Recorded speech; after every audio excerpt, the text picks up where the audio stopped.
So welcome to your channel study आर्ट्रा। तो कैसा लग रहा है जब तुमने क्लास 12 केमिस्ट्री की किताब खोली होगी तो तुम्हें ऐसा लग रहा होगा ये सब चीज़ें क्या है। Solutions, chemical kinetics, electrochemistry, coordination compound. हाँ, तो तुम सोच रहे होगे कि जो क्लास 11th की केमिस्ट्री थी वो तो कुछ ऐसी नहीं थी। क्लास 11 में तो हमने काफ़ी बेसिक केमिस्ट्री पढ़ी। हाँ, तो तुमको क्लास 12th में जो तुमने क्लास 11th की केमिस्ट्री पढ़ी तुमको उसको अप्लाई करना सीखना है। क्लास 12th में तुम चीज़ें अप्लाई करना सीखोगे कि केमिस्ट्री का सच में यूज़ होता क्या है, केमिस्ट्री क्यों बनाई गई।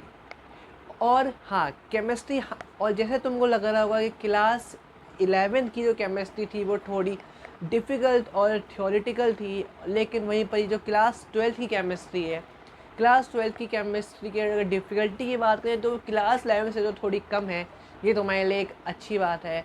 हाँ, और केमिस्ट्री स्कोरिंग तो तुम्हारे लिए हमेशा से ही रही है। पर लेकिन मैं एक एडवाइस तुमको देना चाहूँगा कि क्लास 12 की केमिस्ट्री जितनी आसान लगती है वो उतनी मुश्किल बन सकती है अगर तुमने इसको टाइम नहीं दिया। अगर तुमने इसको बेसिक स्ट्रॉन्ग्स नहीं करे तो केमिस्ट्री एक इजी से एक डिफ़िकल्ट चैप्टर, एक डिफ़िकल्ट सब्जेक्ट बनने में बिल्कुल टाइम नहीं लगाएगा। तो इसका मतलब ये है कि तुमको क्लास 12 की केमिस्ट्री का तुमको शुरू से ही तुमको पकड़ के रखना है। और हाँ, तुमको एक एक कॉन्सेप्ट, एक एक चीज़ तुमको अच्छे से पता करनी है कि ये चीज़ कैसे हुई, मतलब रट्टा तो मारना ही नहीं है। हाँ, और घबराना नहीं है क्योंकि यहाँ पे हम बिल्कुल सारे टॉपिक्स को हम बिल्कुल अच्छे से करेंगे और कोई भी डाउट्स हमारे दिमाग में नहीं रहेगा। तो मेरा यहाँ पे ज़रूरत क्या होगी, मेरी ज़रूरत ये होगी कि तुम्हें कुछ चीज़ ना रटनी नहीं है, मतलब तुम्हें ये समझनी है कि ये कैसे हुआ कैसे हुआ। चलो तुम फिज़िकल और इनऑर्गेनिक को थोड़ा तुम रट भी सकते हो, लेकिन ऑर्गेनिक में जो बच्चों के एक दिमाग में वहम है कि तुम ऑर्गेनिक को रट सकते हो, तो हाँ, तुम सीबीएसई में वो काम तो कर लोगे, लेकिन जेई और नीट में क्या करोगे भाई। वहाँ पे तुम रट के जाओगे, वहाँ से तुमने क्वेश्चन नहीं निकलेंगे। तो इसलिए रटनी है नहीं, अपने बेसिक साइज स्ट्रॉन्ग करके चलने हैं। तो इसीलिए मैं एक वीडियो बना रहा हूँ, इंट्रोडक्शन टू क्लास 12 केमिस्ट्री, कि जिससे तुमको ना एक ओवरव्यू तुम लोगों को मिल जाए कि तुमको कौन से चैप्टर पे ज़्यादा फोकस करना है और किन चैप्टर पे कम फोकस करना है, किन चैप्टर का तुमको रेगुलर रिवीजन मारते रहना है और किन चैप्टर को तुमको वीकली रिवीजन मारते रहना है। तो इन्हीं सब चीज़ों को ध्यान रखते हुए, क्योंकि केमिस्ट्री में तुमको रेगुलर रिवीजन बहुत ज़रूरी है, तो इसलिए मैं तुम्हें बहुत सारे टिप्स भी देता रहूँगा। तो चलो पढ़ाई को बोरिंग नहीं, इंटरेस्टिंग बनाते हैं, स्टडी आता है।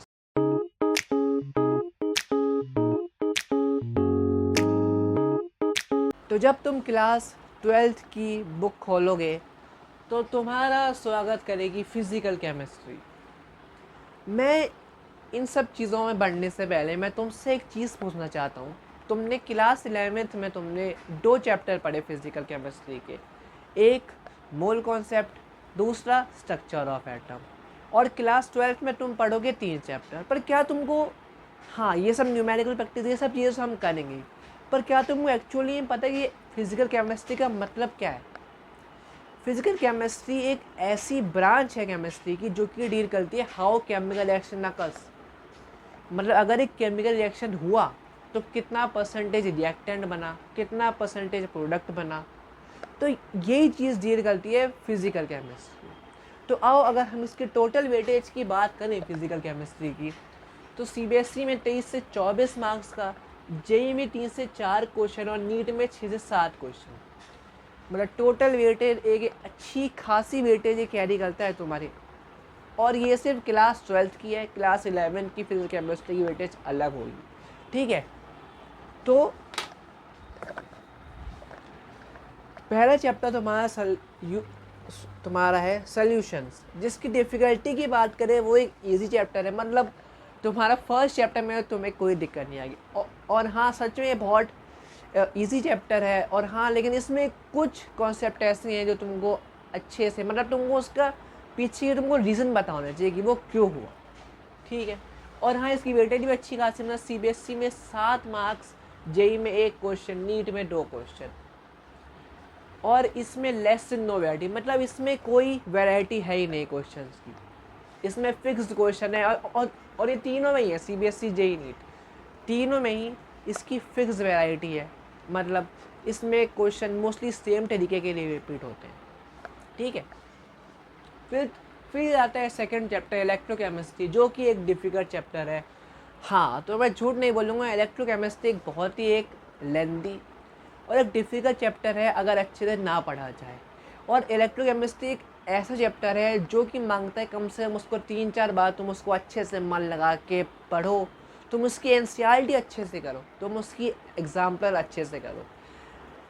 अगर तुम CBSE 2025 का पेपर देखोगे तो उसमें सारे क्वेश्चन एनसीईआरटी और एग्जाम्पल में से ही आए हुए थे। तो हाँ, ये एक ऐसा चैप्टर है जो कि डिफ़िकल्ट है, तो इसमें अच्छे से हमको मेहनत करनी पड़ेगी। और ये चैप्टर मेहनत बहुत मांगता है, लेकिन हाँ, उसके साथ साथ ये तुम्हें 9 मार्क्स भी देके जाता है। जेई में 2 क्वेश्चन और नीट में भी 2 से 3 क्वेश्चन। मतलब हाँ, इसकी वेटेज अच्छी खासी वेटेज है। इसकी फिजिकल केमिस्ट्री की बात करें तो सबसे ज़्यादा वेटेज इसी की है। और ये भी एक लेस इन नो वैरायटी है, मतलब इसमें भी कोई वैरायटी नहीं है, इसमें फिक्स्ड क्वेश्चन है जो हर साल रिपीट होते हैं। तो अगर तुमने उन फिक्स्ड क्वेश्चन को कर लिया तो बस तुम्हें मार्क्स मिल गए। तो इसीलिए ही ये डिफ़िकल्ट है, लेकिन एक तरीके से इजी भी है और तुम्हारे लिए स्कोरिंग भी है। उसके बाद हम थर्ड चैप्टर है केमिकल काइनेटिक्स, जो कि फिर से एक डिफ़िकल्ट चैप्टर है। थर्ड चैप्टर में आते आते बच्चों का जो कॉन्फिडेंस है थोड़ा लूज़ हो जाता है, क्योंकि थर्ड चैप्टर पूरे फिजिकल केमिस्ट्री का सबसे डिफ़िकल्ट चैप्टर है थर्ड चैप्टर। अब ऐसा कुछ बच्चों को इजी लग सकता है, कुछ बच्चों को डिफ़िकल्ट लग सकता है। हाँ, लेकिन मोस्टली बच्चों को डिफ़िकल्ट ही लगता है केमिकल काइनेटिक्स, क्योंकि इसमें वैरायटी भी है क्वेश्चन में।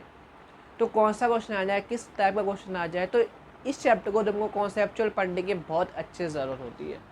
CBSE में 7 मार्क्स का है, जेई में 1 से 2 क्वेश्चन और नीट में 2 क्वेश्चन। मतलब हाँ, इसकी वेटेज की बात करें तो इसकी मॉडरेट वेटेज है, ठीक है। अब मैं तुम्हें एक बार बनाना चाहता हूँ।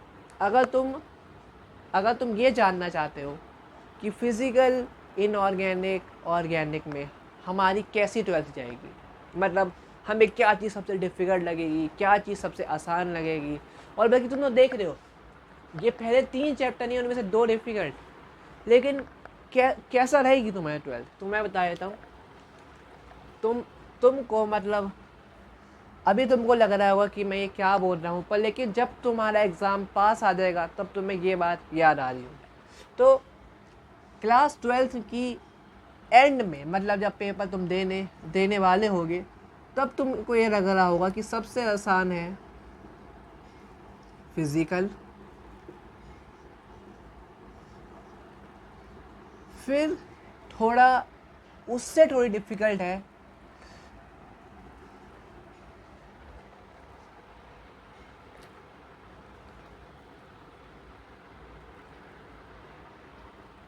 हाँ, तो सबसे आसान है फिज़िकल, फिर उससे थोड़ा मुश्किल है इनऑर्गेनिक, और सबसे मुश्किल है ऑर्गेनिक।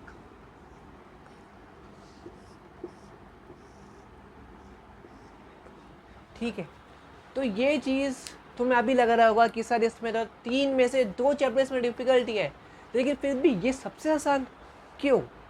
तो वो चीज़ें तुमको बाद में पता चलेगी, या फिर तुम पूरी फिज़िकल, इनऑर्गेनिक, ऑर्गेनिक पढ़ लोगे। अब मोस्टली बच्चे यही करते हैं कि जिन्होंने नहीं पढ़ा होता अच्छे से, तो वो फिज़िकल अच्छे से करके जाते हैं और थोड़ी बहुत इनऑर्गेनिक, हाँ, और ऑर्गेनिक में जब तुम पढ़ोगे तुमको तभी पता चलेगा। कुछ चीज़ें सरप्राइज रहनी चाहिए। फिर उसके बाद तो उसके बाद तुम्हारा आ जाता है फिर इनऑर्गेनिक केमिस्ट्री। क्या तुम मेरे को बताओगे इनऑर्गेनिक केमिस्ट्री होता क्या है? मतलब मैं तुम्हें जनरली सवाल पूछूँगी, इनऑर्गेनिक केमिस्ट्री क्या होती है? इनऑर्गेनिक केमिस्ट्री वो होती है जो कि एक केमिकल कंपाउंड्स, केमिकल एलिमेंट्स की तुमको प्रॉपर्टीज़ बताए कि इसकी प्रॉपर्टीज़ ये है, ये एक ब्रिटल कंपाउंड है, ये एक डक्टाइल कंपाउंड है, इसको बोलते हैं इनऑर्गेनिक। और इनऑर्गेनिक कंपाउंड्स में आते कौन कौन है? Metals, non metals, coordination compound, सब कुछ एक्सेप्ट हाइड्रोकार्बन्स और उसके डेरिवेटिव्स। बस इनको छोड़ के इनऑर्गेनिक केमिस्ट्री में सब कुछ आता है। अब अगर हम इनऑर्गेनिक केमिस्ट्री की अगर हम टोटल वेटेज की बात करें तो सीबीएसई में 14 मार्क्स की आती है, जेई में 3 से 5 क्वेश्चन आते हैं और नीट में 5 से 6 क्वेश्चन। मतलब एक moderate as compare to physical कम है और ऑर्गेनिक से भी कम है। मतलब फिज़िकल, इनऑर्गेनिक, ऑर्गेनिक में सबसे कम वेटेज किया ऑर्गेनिक। अब इसका मतलब ये नहीं है तुम करो नहीं, तुमको करना सब कुछ है, एक एक चीज़, हमें छोड़ना कुछ नहीं है। फिर फोर्थ, तो इस ऑर्गेनिक का पहला और एनसीईआरटी का फोर्थ चैप्टर आ जाता है डी एंड एफ ब्लॉक। ये एक इजी से मॉडरेट चैप्टर है, बेसिकली ये काफ़ी थ्योरेटिकल चैप्टर है और इसमें थ्योरेटिकल क्वेश्चन ही पूछे जाते हैं और इसमें मॉडरेट वैरायटी है। सीबीएसई में 7 मार्क क्वेश्चन पूछे जाते हैं, जेई में 1 से 2 क्वेश्चन, नीट में 2 से 3 क्वेश्चन। मतलब वेटेज भी इसकी अच्छी है और as compare to 7 mark question इसलिए क्योंकि ये छोटा चैप्टर है, बहुत बड़ा चैप्टर नहीं है ये, ठीक है। उसके बाद तुम्हारा आता है कोऑर्डिनेशन कंपाउंड्स। कोऑर्डिनेशन कंपाउंड की अगर हम डिफ़िकल्टी की बात करें, डिफ़िकल्ट चैप्टर है। अब डिफ़िकल्ट का मतलब तुम ये मत समझना कि चैप्टर होगा ही नहीं। डिफ़िकल्ट से कहने का मतलब ये है कि तुमको इस चैप्टर पे ज़्यादा टाइम लगाना पड़ेगा और ये चैप्टर ऐसा है जिसको तुमको रेगुलर प्रैक्टिस, तुमको रेगुलर रिवाइज मारना पड़ेगा वरना भूल जाओगे, क्योंकि ये चैप्टर में कन्फ्यूज़न बहुत ज़्यादा होती है। लेकिन इसमें नो वैरायटी है और हाँ कभी कभी 1-2 नए क्वेश्चन बन जाते हैं, लेकिन नो वैरायटी है। हर बार सेम टाइप क्वेश्चन पूछा जा रहा है, तो इसलिए ये चैप्टर इम्पॉर्टेंट भी है और इसकी वेटेज 7 मार्क्स में, चलो सीबीएसई में 7 मार्क्स में, लेकिन जेई और नीट में इसकी वेटेज बहुत ज़्यादा है और काफ़ी आसान क्वेश्चन आता है, बिल्कुल फार्मूला बेस्ड, जो तुम आसानी से कर पाओगे। तो जेई में 2 से 3 क्वेश्चन और नीट में 3 क्वेश्चन। तो यहाँ पे तुम्हारी इनऑर्गेनिक और फिजिकल का वेटेज मैं तुमको बता दिया है और यहाँ पे तुम्हारी पार्ट 1 भी ख़त्म हो जाती है। तो अब चलते हैं पार्ट 2 की तरफ। पार्ट 2 तुम्हारे लिए एक नई चीज़ से तुम्हारा इंतज़ार कर रही है। तो फिर तुम्हारी शुरू हो जाती है पार्ट 2 और पार्ट 2 को हम ऐसी केमिस्ट्री पार्ट 2 नहीं कहते, सच में एक अलग पार्ट है केमिस्ट्री का जो कि शुरू होता है ऑर्गेनिक केमिस्ट्री। अब ऑर्गेनिक केमिस्ट्री शुरुआत करने से पहले बहुत बहुत बहुत बहुत ज़रूरी बात है जो कि मैं तुमको बताना है। क्लास 11th की केमिस्ट्री के कुछ टॉपिक्स हैं जो तुमको अच्छे से आने ही चाहिए। उनको शुरुआत उनका अच्छे से करने पर ही तुम क्लास रेडी केमिस्ट्री शुरू करोगे, वरना शुरू करोगे रिएक्शन रटना शुरू कर दोगे, उससे कोई फ़ायदा नहीं है, क्वेश्चंस नहीं बनेंगे। तो अच्छी सी बात है ना कि हम वो टॉपिक अच्छे से कर लें, फिर उसके बाद ही जाए ना वो टॉपिक मैं बता देता हूँ कि क्या टॉपिक बहुत ज़रूरी है। और ये मैं भी थोड़ा थोड़ा बताता रहूँगा और वैसे भी प्रॉपर इंस्टीट्यूट में प्रॉपर केमिस्ट्री 11th की फिर से कराई जाती है, तभी 12th की शुरुआत करी जाती है। अगर तुम इसे अच्छे से जुड़े पढ़ते हो तो हाँ ऐसे ही होती है क्लास केमिस्ट्री शुरू। क्लास 11th की नहीं आएगी, क्लास 12th की बिल्कुल नहीं कर पाओगे। और यही एक रीज़न है कि बहुत सारे बच्चों की क्लास 12th की ऑर्गेनिक बहुत वीक होती है। क्लास 11th की ऑर्गेनिक जीओसी वगैरह फिर भी कर लेते हैं, लेकिन क्लास 12th में तुम्हें बहुत अच्छे तुम्हारा 11th का बेसिक क्लियर होना चाहिए। और अगर नहीं करा है तो अभी भी टाइम है, कर लो, वरना बाद में टाइम नहीं मिलेगा। तो मैं बता देता हूँ कौन सा टॉपिक की तुमको ज़रूरत है। पहला तो टॉपिक तुम्हारे पास आ जाता है हाइड्रोकार्बन्स तुमको अच्छे से आनी चाहिए, इसमें जितने रिएक्शन है सारी रिएक्शन तुमको आनी चाहिए।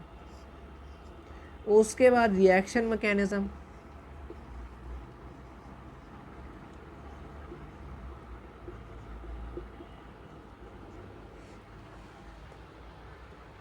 उसके बाद सारे रिएजेंट्स और उनके यूजेस, रिएजेंट्स के बेसिकली यूजेस इनके कि कहाँ कौन सा ऑक्सीडाइजिंग है, कौन सा न्यूक्लियोफाइल है, कौन सा इलेक्ट्रोफाइल है, कौन सा कौन सा रिड्यूस करेगा। तो ये सब चीज़ तुम अच्छे से आनी चाहिए, तभी तुम क्वेश्चन कर पाओ, तभी तुम सॉल्व कर पाओगे। ठीक है, कौन सा पैरा डायरेक्टिंग है, कौन सा ऑर्थो डायरेक्टिंग है, तो ये सब चीज़ें तुमको अच्छे से आनी चाहिए। तो अगर हम देखें कि पहला टॉपिक ये आता है, 6 जो चैप्टर है वो आता है hello alkenes and hello arenes. ये काफ़ी एक ईजी चैप्टर है और इसमें बहुत सारे इसमें ऐसे कॉन्सेप्ट इसमें ऐसे भी हैं जो क्लास 11th के, मतलब जिन्होंने नहीं पढ़ी क्लास 11th की, तो उनके लिए थोड़ा ये उनको थोड़ा इंट्रोडक्शन मिल जाता है क्लास 11th का भी, कि ये सब चीज़ इसमें SN1 SN2 ये सब चीज़ें बताई गई हैं। तो इसीलिए ये थोड़ा इजी चैप्टर है। CBSE में 6 मार्क्स का है, JMAX से 2 क्वेश्चन और नीट में 2 क्वेश्चन। अब ये जो मैंने टोटल वेटेज अगर हम ऑर्गेनिक केमिस्ट्री की देखें तो 33 से 34 मार्क्स, JMAX से 8 से 9 क्वेश्चन और नीट में 12 से 14 क्वेश्चन। मतलब अगर मैं तुमको एक चीज़ बताऊं कि ना एक मिनट, कि CBSE में जो पेपर होता है वो होता है 70 मार्क्स का, और 70 मार्क्स में तुम्हारे 35 मतलब पूरा एक, तब कितनी ज़्यादा वेटेज है इसके देखो। और JEE में तुम्हारे आते हैं 25 क्वेश्चन, उसमें से लगभग 9 क्वेश्चन तुम्हारे ऑर्गेनिक के। नीट में आते हैं 45 क्वेश्चन, उसमें से 15 क्वेश्चन ऑर्गेनिक के। और ये मैं सिर्फ क्लास 12th की बात कर रहा हूँ, मैंने इसमें GOC वगैरह GOC आइसोमेरिज्म में जोड़ा ही नहीं है। अगर GOC आइसोमेरिज्म में JEE में जोड़ दूँ तो GOC कम से कम 4 क्वेश्चन आते हैं, तो ये रेशो बन गया 14 से 15 क्वेश्चन तुम्हारे JEE में ऑर्गेनिक से आते हैं। और नीट में भी कम से कम 7 से 8 क्वेश्चन आते हैं GOC और आइसोमेरिज्म से। तो तुम देख रहे हो कितना। हाँ, और एक और बता दूँ, ये जो मैंने वेटेज है ये इन तीनों की नहीं, ये इनके आगे 2 चैप्टर और हैं, ये उनके मिला के है। तो मतलब कितनी ज़्यादा वेटेज ये ऑर्गेनिक कैरी कर रही है। तो मतलब ये तुमको अच्छे से करनी है, तुम इसको अवॉइड नहीं कर सकते। अब बताता हूँ कि करनी कैसी है। करनी ऐसे है कि तुमको ना रोज़ इसको रिवाइज मारना है। एक कॉपी में सबसे पहले तो सारे नेम रिएक्शन बहुत इंपॉर्टेंट है। कभी बहुत बार JEE और नीट में, हाँ तो सॉरी वो कैमरा हिल गया था। हाँ तो मैं कह रहा हूँ कि बहुत बार JEE और नीट में डायरेक्ट वो रिएक्शन लिख के देते हैं, उसका पूछते हैं इसका नेम क्या है। तो नेम रिएक्शन तुमको एक कॉपी रख से बनानी पड़ेगी और तुम्हें वो रिवाइज मारना पड़ेगा रोज। तो अगर हम पहले चैप्टर से बात करें, हेलो अल्कीन्स की बात कर ली थी हमने। अगर हम अल्कोहल, फिनॉल्स एंड ईथर की बात करें तो इसका डिफ़िकल्टी मॉडरेट है, मतलब ज़्यादा टफ नहीं है ना ही ज़्यादा मुश्किल है। लेकिन हाँ, इसमें तुमको पता चल जाएगा कि तुमको क्लास 11 की ज़रूरत है। इसमें तुम्हें शायद से हो सकता है ना पता चले, तुम क्वेश्चन सॉल्व करो तुमसे आसानी से हो जाए। लेकिन अल्कोहल, फिनॉल्स एंड ईथर में तुमको पता चल जाएगा कि हाँ तुम्हें क्लास 11 केमिस्ट्री की तुम्हें ज़रूरत है। CBSE में बात करें 6 मार्क्स का, JEE में बात करें 2 क्वेश्चन और नीट में बात करें 2 से 3 क्वेश्चन, मतलब इसकी भी अच्छी खासी वेटेज। और aldehyde, ketones and carboxylic acid, ये डिफ़िकल्टी एक डिफ़िकल्ट चैप्टर इसलिए नहीं कह रहा क्योंकि ये डिफ़िकल्ट मतलब इसमें कोई ऐसी चीज़ है जो तुम कर नहीं पाओगे, बस इसमें रिएक्शन बहुत ज़्यादा है, इनकी प्रॉपर्टीज़ बहुत ज़्यादा हैं, तो इस चैप्टर तुमको टाइम देना पड़ेगा। फिर CBSE में 8 मार्क्स का है, JEE में 2 से 3 क्वेश्चन है और नीट में 3 से 4 क्वेश्चन। अब तुम्हें एक और मैं बता देता हूँ कि ना इन तीनों में तुम्हें सीक्वेंस से ही चलना है। मतलब तुम ऐसे कर सकते पहले ये फिर ये, ऐसे तुम नहीं कर सकते, तुमको सीक्वेंस से ही चलना पड़ेगा ये। क्योंकि रिएक्शन हेलो अल्कीन्स की ऐसी बहुत सारी रिएक्शन है जो अल्कोहल, फिनॉल, ईथर में यूज़ होगी, और एल्डिहाइड कीटोन्स की बहुत सारी रिएक्शन है तो अल्कोहल, फिनॉल, ईथर में यूज़ होगी। तो हो सकता है अल्कोहल, फिनॉल, ईथर में तुम्हारे कुछ क्वेश्चन ऐसे हों तुमसे ना बने, तुमको समझ में ना आ रहे हो।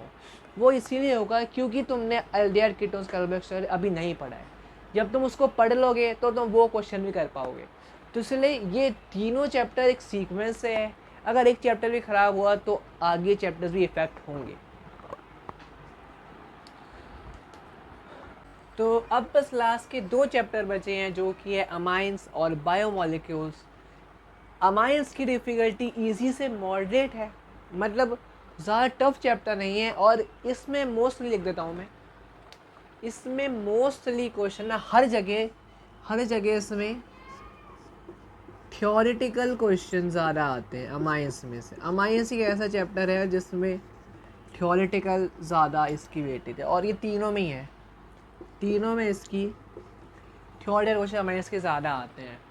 तो सीबीएसई में 6 मार्क्स का है, जेई में 1 से 2 क्वेश्चन, नीट में 2 क्वेश्चन। मतलब जब तुम पहले 3 बड़े बड़े चैप्टर ऑर्गेनिक की जब तुम कर लोगे, तब तुम्हारे ये दो तुम्हारा एक माइंड फ्रेशनर लेंगे। मतलब इसको करके तुम्हारा थोड़ा स्ट्रेस नहीं बढ़ेगा, इसको तुम लोग थोड़ा सा आराम से और तुम्हारा कम दिमाग लगे इन चैप्टरों में। अब फिर आता है बायोमॉलिक्यूल्स, हमारा लास्ट चैप्टर, जो है ईजी या डिफ़िकल्ट। अब मैं इसमें ईजी या डिफ़िकल्ट क्यों कह रहा हूँ? अगर मैं इसमें चाहूँ, ये क्या मतलब है इसका? मतलब ये इजी से मॉडरेट हो सकता है या तो मॉडरेट टफ हो सकता है। इजी या डिफ़िकल्ट क्या मतलब है? अब इजी क्यों है? क्योंकि ये इजी लगता है नीट वाले बच्चों को, क्योंकि उनका एक 11th में चैप्टर है बायोमॉलिक्यूल्स, तो वो इसको पहले ही पढ़ लेते हैं। और जेई वालों बच्चों को ये डिफ़िकल्ट लगता है। तो जेई वालों, तुमको ये चैप्टर अच्छे से करना पड़ेगा और इसमें टाइम देना पड़ेगा, क्योंकि ये चैप्टर सच में तुम्हें टफ लगेगा। इसमें बहुत सारे डायग्राम, मतलब डायग्राम्स वो वाले डायग्राम्स नहीं कि हार्ट बनाओगे, ये सब चीज़ें नहीं है। लेकिन हाँ, डायग्राम हैं बहुत सारे, तो इनको तुमको डायग्राम फिगर जो तुम्हें वो कैसे, लेकिन हाँ जैसे तुम्हें ये चैप्टर तुमको अच्छे से करना पड़ेगा, क्योंकि उसकी वेटेज ही बहुत है। 2 क्वेश्चन आते हैं कम से कम। सीबीएसई में 7 मार्क्स का, जेई में 2 क्वेश्चन और नीट में 2 से 3 क्वेश्चन। तो ये था तुम्हारा कुछ फिज़िकल, इनऑर्गेनिक और ऑर्गेनिक का वेटेज। मैं सबकी वेटेज डिस्कस कर ली है। अब नेक्स्ट वीडियो आएगी सॉल्यूशंस के ऊपर, जो कि क्लास 12 का फर्स्ट ही चैप्टर है। तो उसमें हम अच्छे क्वेश्चन करेंगे और सारे कॉन्सेप्ट को अच्छे से समझेंगे। मैंने ऐसी एक सेम वीडियो, मतलब वेटेज के लिए मैंने फिजिक्स के लिए बना रखी है, तो उसको भी तुम चाह तो देख सकते हो। हाँ, और ये मैथ्स के लिए भी वीडियो जल्दी ही आती होगी। तो तब तक के लिए पढ़ते रहिए, और हाँ, बाय।